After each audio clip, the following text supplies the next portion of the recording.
From training to performing, join our big league conversation. Welcome to the CSP Elite Baseball Development Podcast with your host, Eric Cressey.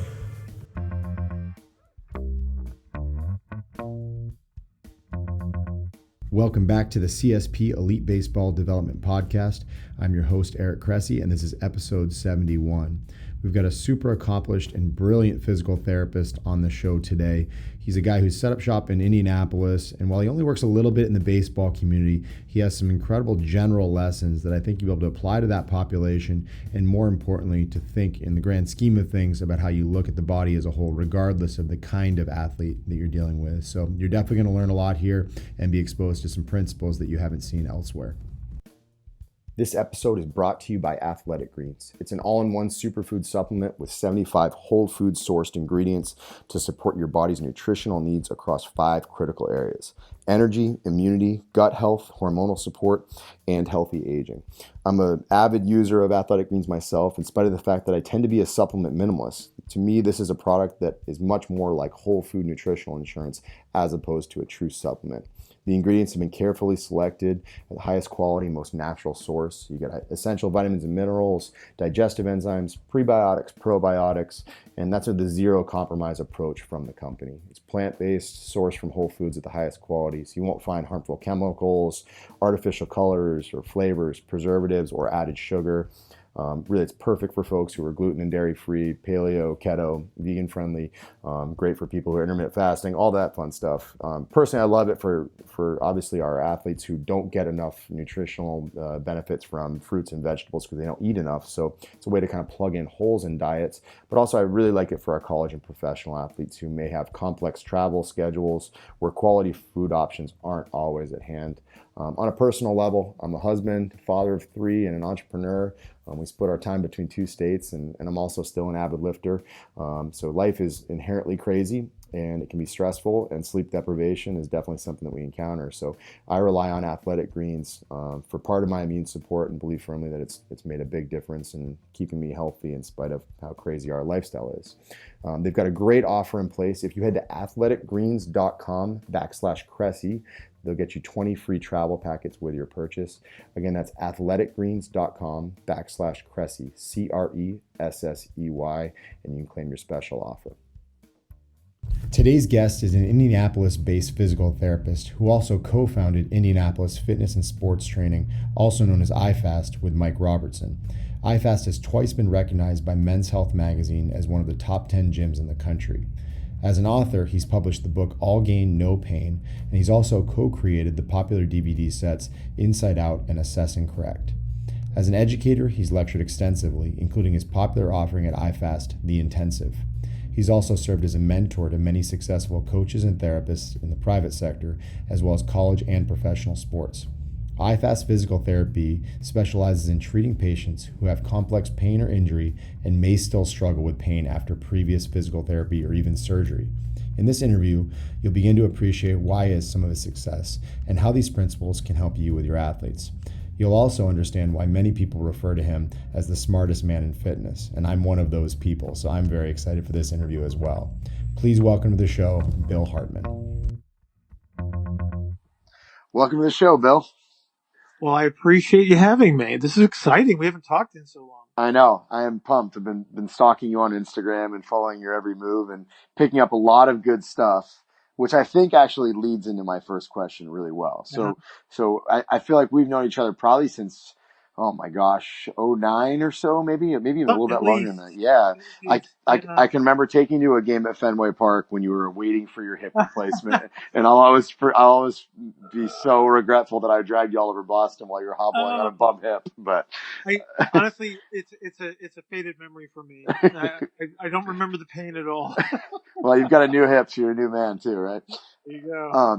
But what I love about you is that in that decade plus, like you've evolved a ton. Like you've evolved a ton over the course of your career, and I respect that dedication to not just continuing education, but the humility of saying what I did 10 years ago wasn't cutting it. I want to keep being better. So I'm curious, how have your approaches evolved since you first got into the world of rehabilitation and strength Oh, conditioning? Jesus. Yeah, no, it's a loaded question, huh?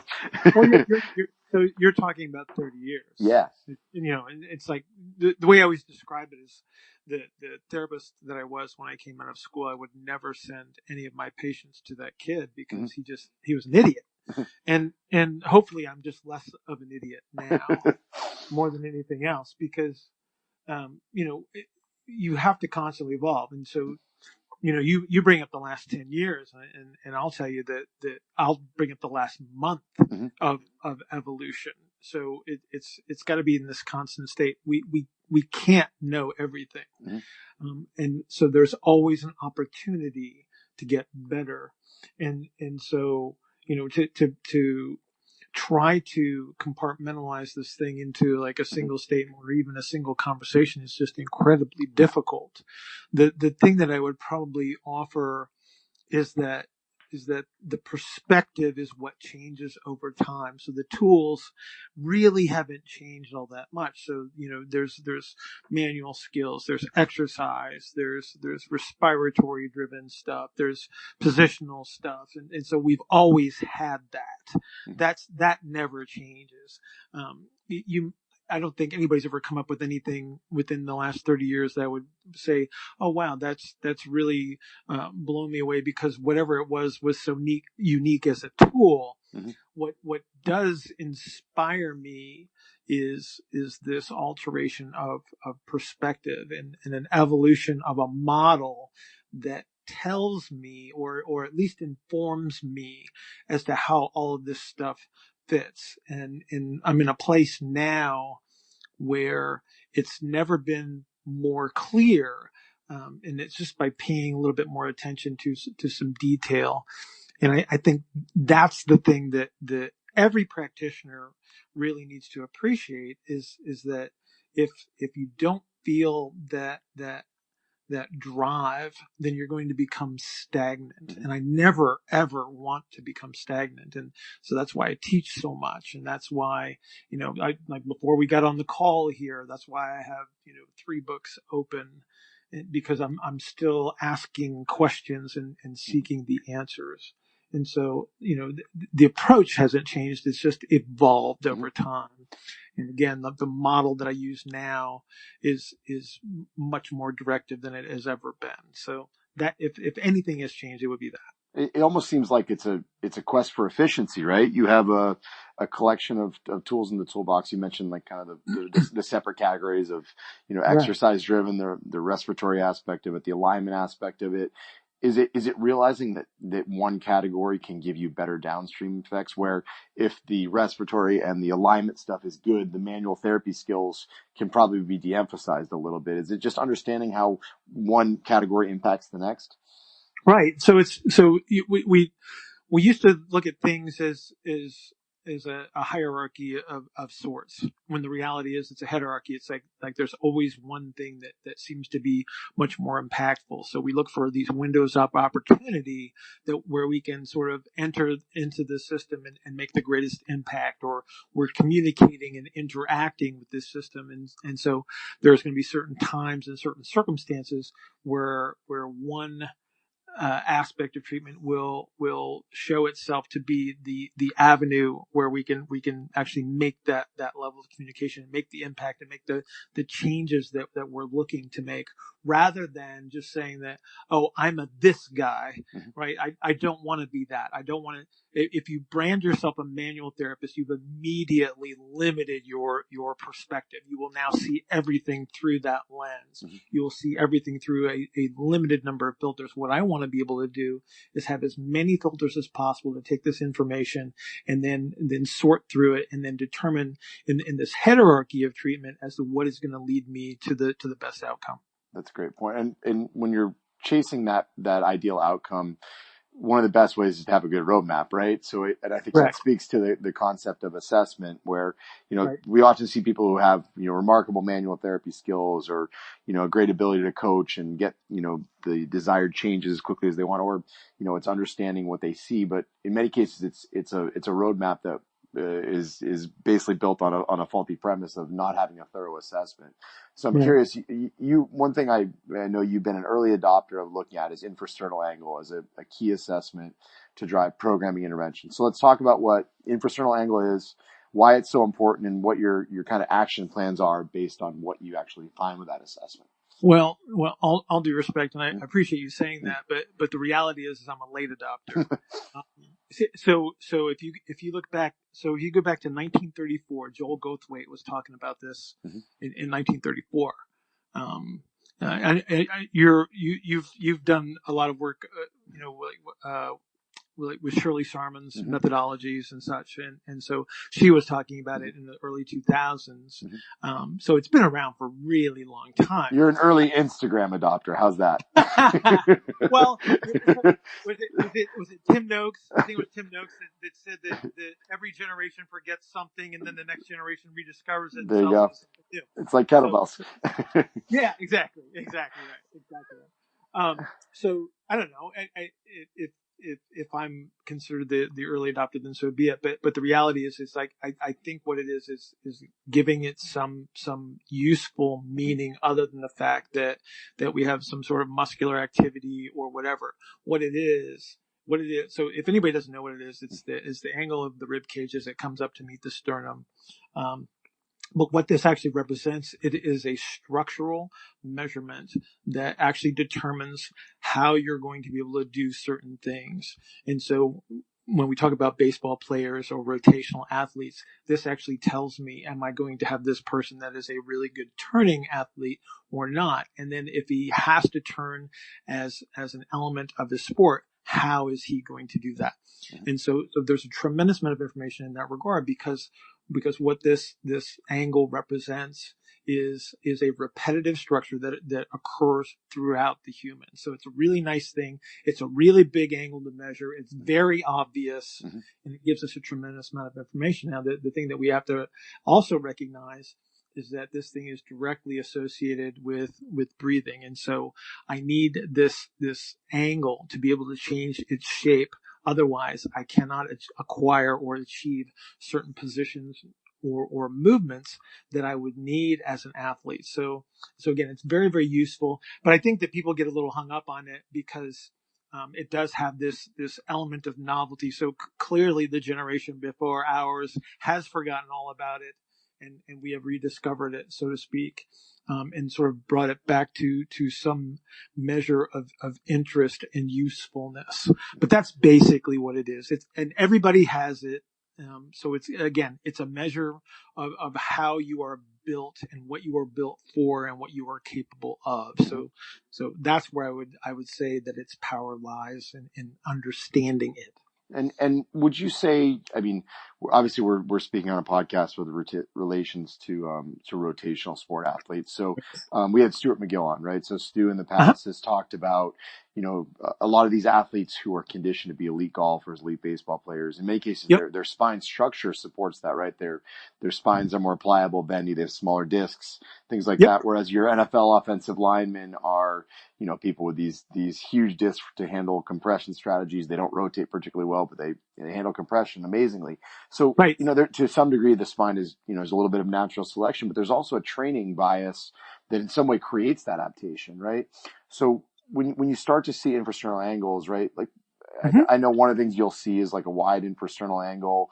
We see them more commonly in these bigger, stronger individuals, right? Our bilateral beasts, powerlifters.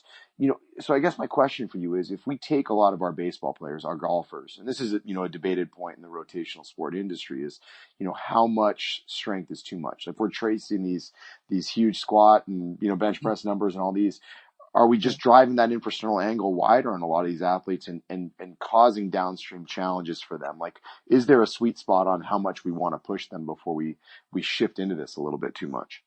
Yeah, there actually is, and it requires the understanding of a couple of things about how force production is created when you have an implement. So when we're talking about implements, we're talking about a baseball, we're talking about a tennis racket, we're talking about a golf club, etc. There's 2 points.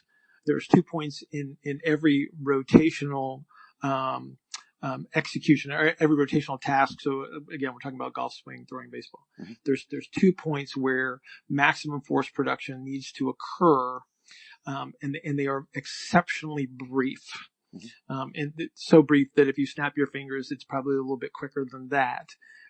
So anything that supports the ability to generate that force output is going to be beneficial. That's why there's certain athletes that we start to train and we start to see these increases in force capabilities.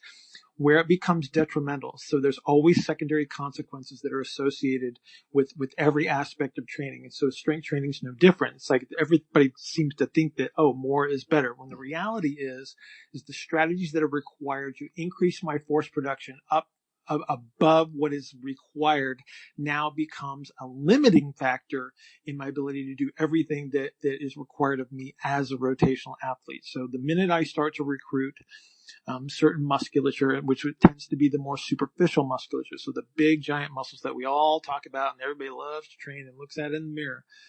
Those can actually become interference for our rotational athletes. But again, this is why we have to determine what our key performance indicators are. Like, what is it that makes this person exceptional and then gives them these abilities to be a successful athlete? The minute we start to see those deteriorate or like I said before, become interfered with, now we have a problem. So there is how strong is strong enough. We just have to get to know this person over time. We monitor these things for change, and then that's how we determine how much of this force production this person is able to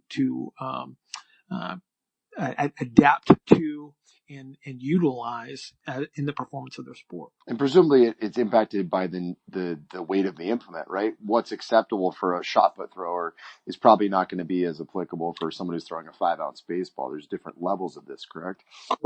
Correct. So let's just, that's actually a very useful comparison, because you think about the duration of the application of force in a shot put versus throwing a baseball.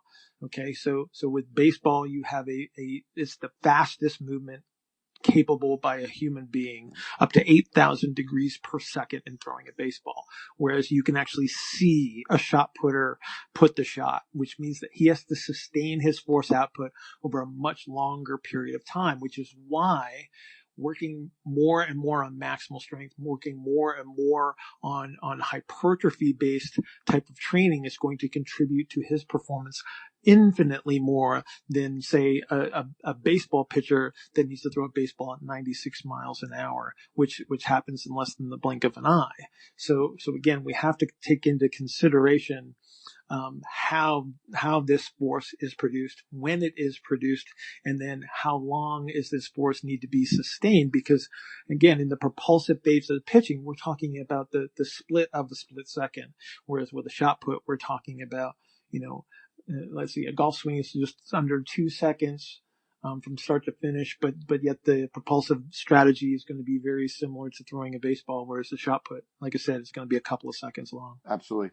So, we before we moved on from the infrasternal angle stuff, let's talk about action plans, right? So you can theoretically you can have your narrow athletes, you can have your wide athletes, and then you have the ones that are in the middle, but they all have to also be able to do things functionally, right? It's not just what you measure at rest. It's, are they able to get in and out of these positions? So what are kind of your action plans when you start to encounter different, appearances on these fronts?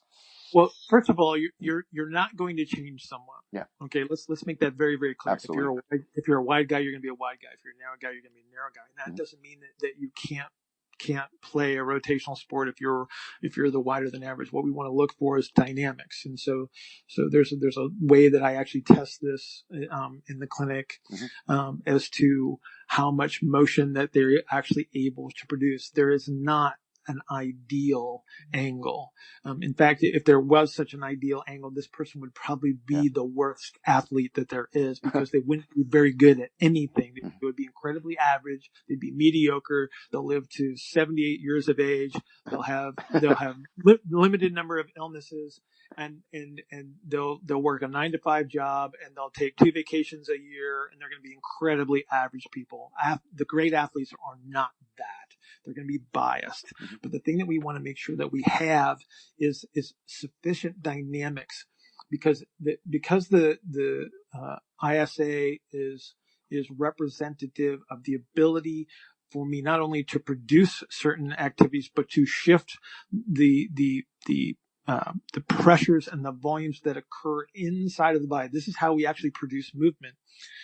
Because of that, if the infrasternal angle lacks the dynamic capabilities that they need, then we immediately have a limitation on all levels of performance.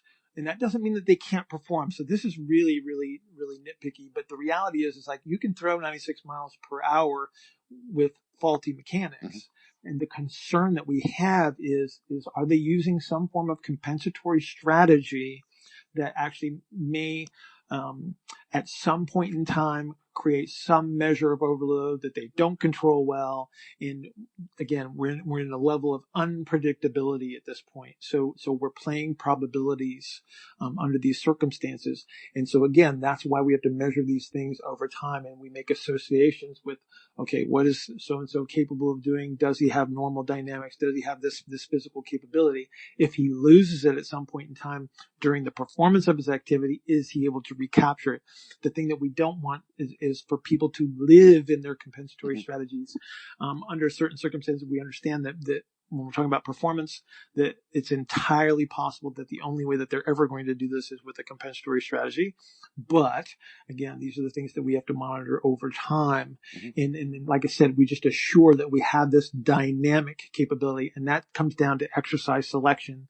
So the difference between, say, what we would do for somebody that is biased towards a wider infrasternal angle structure, they're going to produce rotation a whole lot differently than somebody with a narrow infrasternal angle. Mm-hmm. And so again, our exercise selection has to support their capabilities, knowing full well where their strength lies in regards to either a force producing bias versus someone that would be more biased towards, say, an expansive strategies or a volume-based strategy, which would have a much stronger influence on the ability to actually turn more efficiently. Mm-hmm. And I think, when people hear about this, I know Greg Rose always uses the example of don't be that like chiropractor who's volunteering to stretch guys out on right before the first tee of a golf tournament, right? You go and you mess them up because it's such a transient change. What you're talking about doesn't do that. You know what I mean? It's a very centrally driven thing. It's the feeling of neutrality that I think a lot of people haven't found for an extended period of time, where it doesn't create this like gap in, automatic range of motions they can't control, or, something like that. It seems like it's a less like overpowering transient uncomfortable feeling. I think a lot more of this stuff is it can be compelling in the moment, because really what it is, it's a shift in the way you may coach certain exercises, or you may change the angle at which you reach or something along those lines. So would you agree that in times it's very subtle? Well, absolutely, but again, it provides an element of guidance. So we could take three different athletes with three different structures. We can show them this technically from the external visual representation.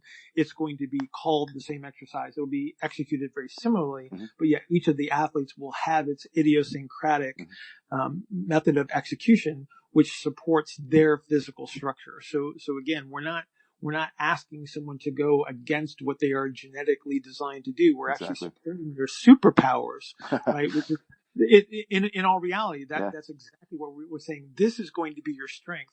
Let's make this an unbelievable strength for you, because this is how you're actually going to perform at your peak of all performances. This is awesome. All right, so we'll move a little bit further down the chain. So as an industry, there's a lot of focus on the lordotic nature of the cervical spine, the kyphotic nature of the thoracic spine, and then the lordotic nature of the lumbar spine. But there's very little focus on the positioning of the sacrum. And you often, talk about sacral nutation, counter nutation in your work. So let's dig a little bit deeper, discuss how this relates to the different populations and how we might coach certain exercises differently than we historically have. Well, so you have to understand what the sacrum really does for you, and I would compare it to the rudder on a boat. Mm-hmm. And so the direction that the sacrum is able to tilt and turn and bend and twist and orient itself is going to determine how the way that the forces that you create on the inside of your body, which again, that's how you move. And so this is sort of like the director, if you will. And so if we can understand how it should move to produce certain movements, then we have to sort of help it direct those movements as well. And we actually do have an association with our little ISA. So our ISA is an element of what I would call a specific archetype. So if we have a wide infrasternal angle bias, we're also going to have a nutated sacral bias, which means that we're going to have somebody that's really well designed to turn left but produce high levels of force. Same thing if we have a counter-nutated sacrum, it's going to be biased towards our narrow individual, and so we're going to have somebody that is a much better turner when it comes to producing high levels of force. And so right away, we have another way to identify how we're going to try to influence this athlete to perform at their utmost. If we were to compare, say, like a squatting activity with either bias, so someone that is biased more towards a nutated sacrum is going to have what would be more of like a hingier squat, where you're going to see the hips move more posteriorly. Yep. They're going to be better deadlifters than squatters any day, every day, all day. If you get somebody that is more of a counter-nutated type of an individual who relies on this expansive rotational capability, they tend to be better squatters than they are deadlifters. They have a less hingy looking squat, and they tend to sit down a little bit more straighter down between their feet.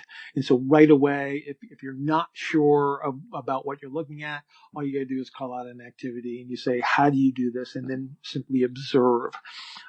As far as trying to again change somebody, we have structural limitations on what these people are capable of doing, but the power in it lies in understanding what these biases present and then allowing you to reinforce.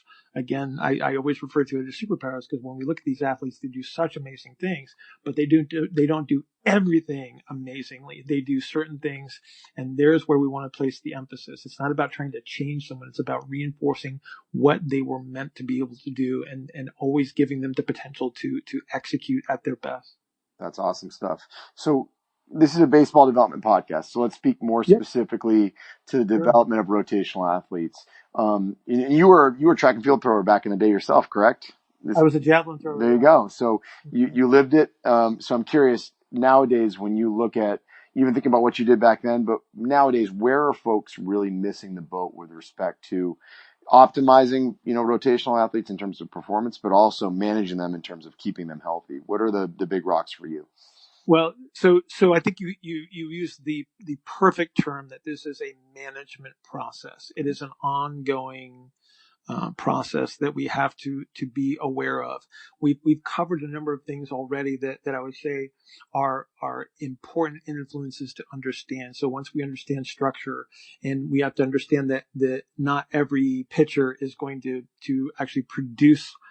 I mean, if you take two guys that can throw 95 miles an hour, they're actually going to do it in two different ways if their physical structures are determined to be different. Somebody's going to swing a bat a little bit differently because of their physical structures and so on. The thing that I think where people really get carried away, because it is such an easy measure to manipulate, is in force production. And so most people would call that strength in the gym. So gym strength is my greatest concern, is that it's not appreciated as to its secondary consequences. So sometimes those are good things and sometimes those are bad things. And what I see too much, especially in the developmental players that we get that come through iFast, is this overemphasis on strength training. It's not that strength training is not valuable. It's not that it doesn't contribute to enhancement of what their capabilities are. What it is the blind prescription of activities, and I'm picking on strength training because it's really, really easy, because everybody knows how to put more weight on the bar.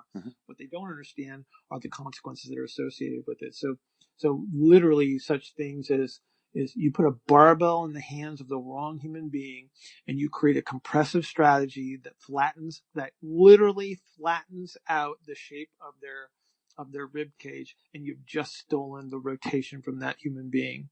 And so again, that is a negative secondary consequences under certain circumstances. It doesn't happen to everyone, and it doesn't happen every time, but there's going to be a certain point in time where a certain amount might be too much if you're not monitoring those key performance indicators that actually represent what this person is truly capable of. And so I would say that is the number one thing that we always have to be careful of, because again, more strength is not better. Just getting a guy strong is not always the solution. In fact, I would argue that if that's the attitude, then you're probably going to negatively influence more athletes than you're supporting.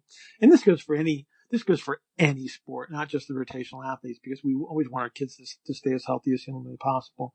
But the reality is that there is too much. There is too much volume. There is too much attempt at increasing force production, and there is poor exercise selection. We cannot do this blindly. We have to understand how this movement is produced and what the consequences are to everything that we ask these kids to do. Do you think at times it's at odds with, all right, so, I can't speak to javelin, but in the baseball world, right, we know pitchers who are bigger do throw harder, right? So there's a body weight element of it. Do you think it's a sweet spot we're trying to find where we have to give them enough, body weight enough volume to support the maintenance of body weight? Because that's one of the biggest challenges we see is we put 15 to 20 pounds on a kid in the summer, and it's life changing for him. And he goes back and he's throwing 6 or 8 miles an hour harder. College coach runs him into the ground for the first 8 weeks. All that weight goes away, and he's back to his old self. Right. Like, is that a double-edged sword, right? Reducing the amount of load, or is it just a matter of, in your opinion, like pick the right exercises, pick the right loads, and it should all work out in a wash when the nutrition is solid? Yeah, it's like it sounds like I'm like so against strength training when the reality is we use it every day. Mm-hmm. But we are very particular about how we do this, and we are very particular about the way that we prescribe these things. I have no issues with trying to put body weight onto an athlete if it provides them an element of success. But again, the things that make them good at what they do are the things that we always have to try to maintain. And the minute we try to compromise those things, that's where the risk is. Mm-hmm. And so we're not just talking about the risk of reduced performance. We're talking about a loss of capabilities to produce ranges of motion that are actually protective of certain elements. When we talk about elbows and we talk about shoulders and we talk about knees, it's like there's a certain amount of motion that needs to be maintained under certain circumstances. Otherwise, we are really starting to compromise those joints. And so again, I don't want to sound like the broken record here, but again, we have to be able to understand how this athlete does what they do. Look at those key elements and make sure that they are never compromised. Think about this for a second. And you and I do this for a living, and so we understand, the importance of it. But baseball's been around a lot longer than strength and conditioning, and there was great baseball players before we ever got into the mix. Look at what they're capable of doing now, but also look at what we are capable of doing. From a destructive standpoint, if we're not careful. And so, I like I said, I don't want to harp on this because I am incredibly supportive of strength training. I just want it to be utilized as the tool that it was intended. And I think it's what you're saying is very much borne out by, really feedback from baseball players over the age of 30. I think if we look at historically, players we know after age 30, right, recovery capacity is going to be compromised, right? Elasticity tends to fall off. We know power loss in age is a significant factor across many decades, but it kind of starts then. I think we also lose, just the extensibility of tissues to some degree. I'm 39 and I notice it. So, I think there's a track record of major league veterans who have prolonged their careers by de-emphasizing strength training. Certainly at times during the year, maybe they push it hard for periods during the off season, but the feedback I've gotten from a lot of our most durable 200 plus inning guys is that they need to train power more as they age. Even if they back up on their strength, it's the actual rate of force development and elasticity and training, that stuff that probably matters a lot more from ages 31, 32 on. Right. And again, that becomes the matter of like, okay, what is this guy great at? What is it that supports his ability to perform? Don't do anything that gets in the way. Yeah. And that's, and again, it's going to evolve over time because this human is going to evolve over time. It doesn't mean that he can't perform. It just means that he's going to perform a little bit differently. That's all. Yeah, absolutely. All right, so we're gonna move on to a little more like professional development. So you recently had some really good tweets about the goal for early in your career versus late in your career, and you talked a lot about like early in the career that you needed to be a good mentee, and later in your career you need to be a good mentor. So I'm curious to learn a little bit more. We've shared some awesome people in common. Eric Otter with Memphis, and Mike is down in Atlanta now. Mike Roncarati's in Sacramento. Some wonderful people. So I'm curious from your perspective, what are some key competencies that those individuals have had that made them better learners? And what practical advice would you give to people who want to be good students, who want to, not just acquire, a lot of information and be rising stars in the industry, but also, to be respectful of the process and do it so that people want to continue helping them? Right. I think we all have perspective. We all have bias. Even as a young professional that's, so I do teach a lot of students, and so I get them in their second to last clinical or so, where they've already evolved some measure of bias. They already have some level of competency. And the thing that I think you have to recognize is the reason why that you're with a mentor is to capture an element of experience, or what is referred to as tacit knowledge, that can only be acquired through experience. Because you lack the experience, you are dangerous to anyone that you interact with. Mm-hmm. But under the guise of mentorship, it allows you to experiment safely and to fail safely. And you have to be respectful of those failures, because people look at failures as negative when the reality is they're just another outcome. It just helps you identify that, okay, something within this interaction was not as I had intended. I just need to question and find out why that is. A lot of times you don't have a broad enough scope to understand why you may have failed under those circumstances, or why you have succeeded under those circumstances. And again, that has to be appreciated too, because a lot of times people don't question anything. They just assume they did the right thing when they're successful. The mentorship allows you to examine all of these. So if you do a debrief after an interaction with a patient or a client, those elements are, it's like, okay, what could you have done differently? What could you have done better?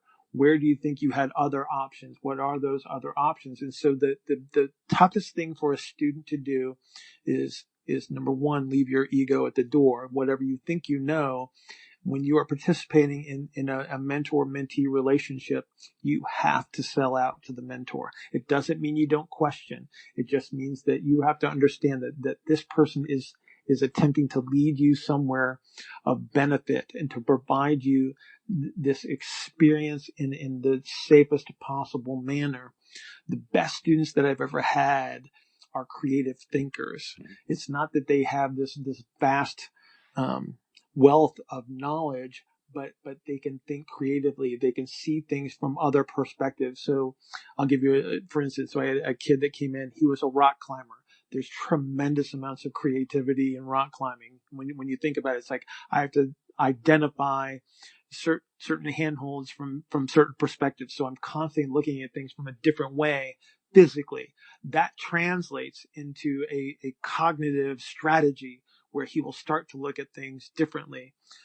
So again, the best students are those that are capable of being creative, but they are also fearless in regards to asking questions. And so, I pass these kids off sometimes to other instructors or other mentors, and I say it's going to be really different at the next one. And the thing that I need you to do for me, out of respect for me that you gave me, is you sell out to that person too.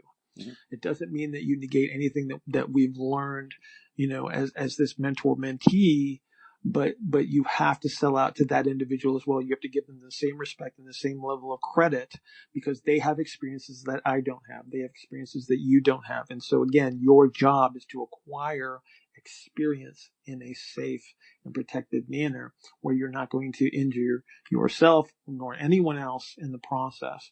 And so I would say that if I could just wrap that up in a nutshell, that's my perspective on what this really is, and then what makes that really good student. There's a lot of gold in there, and then that no doubt will appeal to everybody. And then I actually took an interesting one from that. Is you talked about like the first step is obviously acknowledging what you don't know.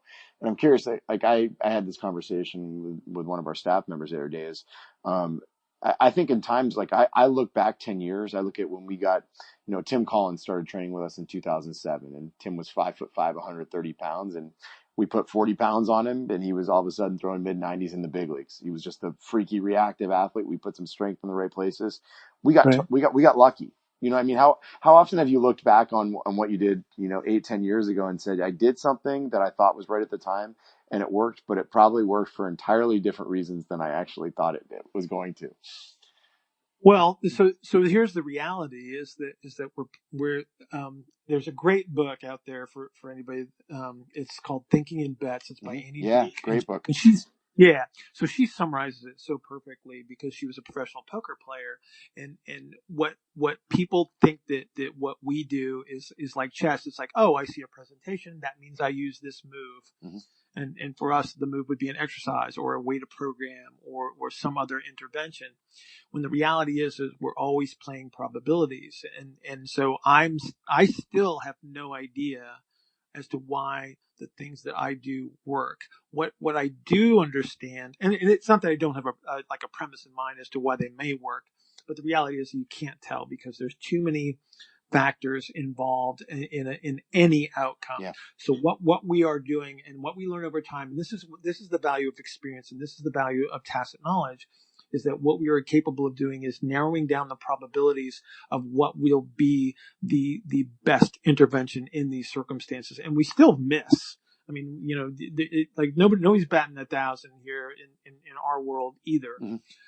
The reality is that what we do is narrow down the probabilities, and there's certain situations as you evolve as a clinician, or as you evolve as a strength and conditioning coach, or even as you evolve as a player, is that you're just able to narrow down those probabilities. And the guys in the major leagues that narrow down the probabilities to 3 out of 10 are in the Hall of Fame, as they say, right? Mm-hmm. And so for us, it's the same thing. We get better at probabilities. So even though we might not fully understand, what is happening during an interaction, because there is so many things to possibly consider, we are getting better at narrowing down those probabilities. So that would be my answer to that one. I like it. All right, so we always do a lightning round, and this is an idea that's blatantly stolen from Mike Robertson. Never heard of it. Yeah, there you go. So, all right, so first one, name 3 books that any sports medicine professional should read. Your top 3, or even just give me a couple that you really liked of late. How's that? I'm sitting here, and I'm staring at about 300 books. So here's let me do this categorically. Perfect. Let me do this categorically because I think it would work really, really well. You need a really, really good anatomy text. Mm-hmm. Beyond the apps, but I'm a big fan of books in general and paper and things like that because I'm old now. Mm-hmm. But I would say that you need a really, really good anatomy text. I think you need some way to look at how the human system evolves. So now we're talking about embryology, or we're looking at some sort of comparative anatomy or evolutionary anatomy. You got to see where these things come from, because if you can understand that, then you understand how these things behave. Mm-hmm. And that's a big thing that's missing, because we get dead guy anatomy mm-hmm. out the wazoo, when the reality is it's a lousy representation of how humans actually produce movement. And so I would say that those 2 things are really, really powerful and really, really important. And then I would say that you need to understand how a complex system interacts with the environment. And so now we're talking about things that fall into the category of dynamical systems or skill acquisition mm-hmm. or physics, something along those lines. So those are the 3 big categories, because what they are is they provide this foundational base of understanding, and then anything else can be superimposed upon that. And so I would say that those are probably like the 3 categories that need to be addressed, because again, it's like every level of expertise in anything is all based on fundamental understanding. So if you talk about an athlete, it's like they're constantly drilling fundamentals.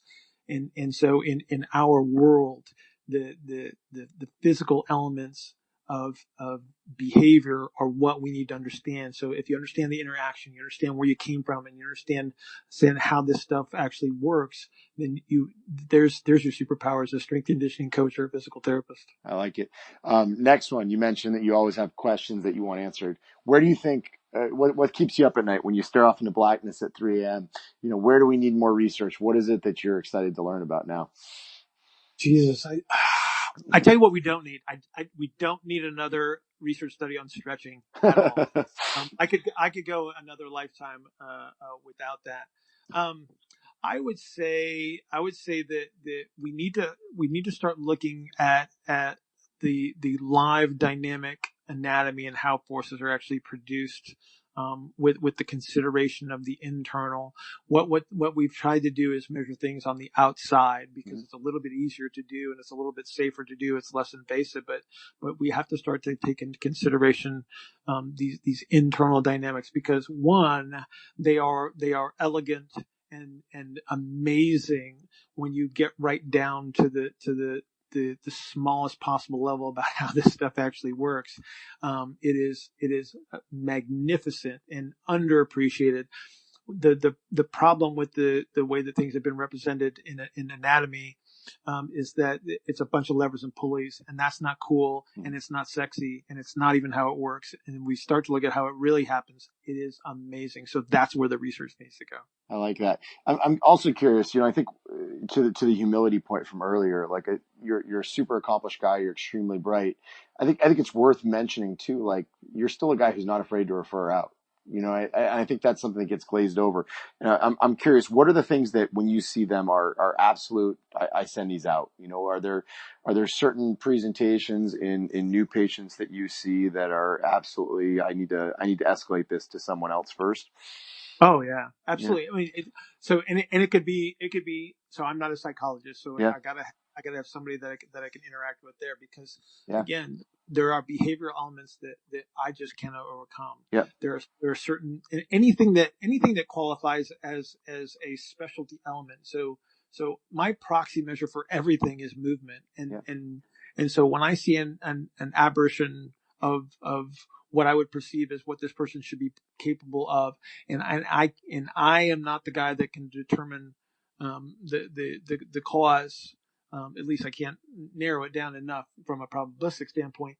Then I need to find somebody else. And so again, we talk with people that deal with vestibular issues. We talk with people that deal with digestive issues. So all of that stuff comes into play. Especially when you consider the internal versus external. It's like those internal dynamics are just amazing.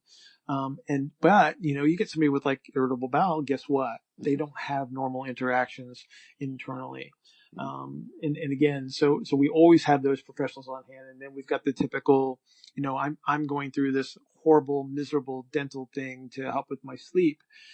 So we have, I have one of the greatest dentists I've ever worked with, that I've had amazing outcomes with, because when you get somebody with like an upper cervical problem or a mandibular problem, it's like, I need help in those respects, because I can't make those changes. And so again, I can identify when I need to do that, yep. but I can't always be the solution. Awesome. So, last one, you got to talk about the intensive. And full disclosure, I need to get to the intensive. I want to. We even tried to make a CSP intensive happen, and then COVID shut that part of the world down too. So we're anxiously awaiting the world to come back up so we can get to your expertise more conveniently. But, talk about a little bit what it is and how people can learn a little bit more about it.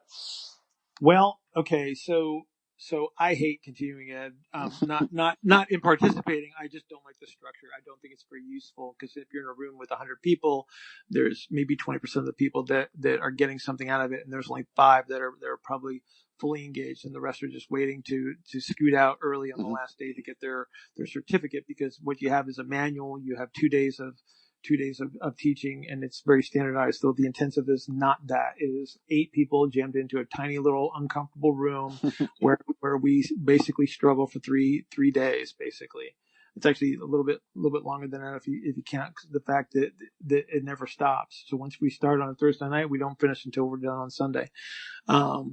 Everything is taken care of. So I don't let people wander aimlessly away from this. So we stay fully engaged. That's why it's called the intensive. Mm-hmm. But basically what it is presenting a model that represents what I think is the closest thing to reality that we can acquire at the time, to allow people to evolve their own understandings of how they're interacting with their patients and with their clients.